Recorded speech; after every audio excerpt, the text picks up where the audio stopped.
One of the most common questions I've been getting this week is why Michael Webb's kidnapping case has gone federal. Initially, everyone believed that Michael Webb would be prosecuted by the Tarrant County District Attorney's Office.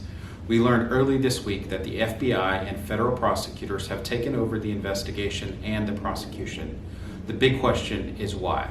In 2006, the Adam Walsh Child Protection Act broadened the federal jurisdiction over kidnapping cases. That amendment allowed federal prosecutors to go after kidnapping suspects if there is any relationship or contact with interstate commerce. It's a very broad definition. That means a person using their phone to make a phone call during the course of a kidnapping, using their phone to check the internet, look for a hotel. Any small act can trigger federal jurisdiction. So that gives federal courts jurisdiction over kidnapping cases. But why did the feds take over this case? First and foremost, federal prosecutors bring a heightened level of experience and resources to the table. Second, the potential punishment that Michael Webb faces in a federal court is very different than what he would face in a state court. In federal court, a person convicted of kidnapping a child under the age of 18 is looking at 20 years to life.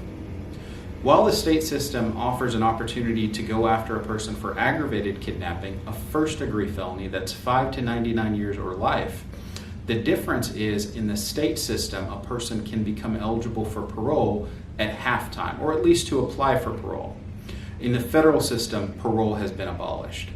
In a federal case, especially in the Northern District of Texas, the question of a person's release is not focused on their financial ability to pay. Instead of a monetary bond, the court's going to look at a number of factors, including the risk that this person poses for future danger if they're released.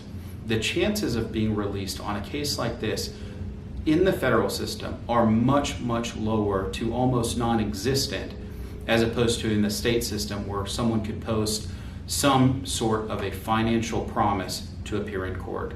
Another reason why this case potentially went federal is what federal prosecutors have to prove versus what state prosecutors have to prove. In the state system, in order to prove aggravated kidnapping, the state has to prove some aggravating fact to take it from regular kidnapping to aggravated kidnapping. In the federal system, there is no element required to show an aggravated fact. In other words, the prosecutors in the federal case have a much more straightforward argument that they can put forward.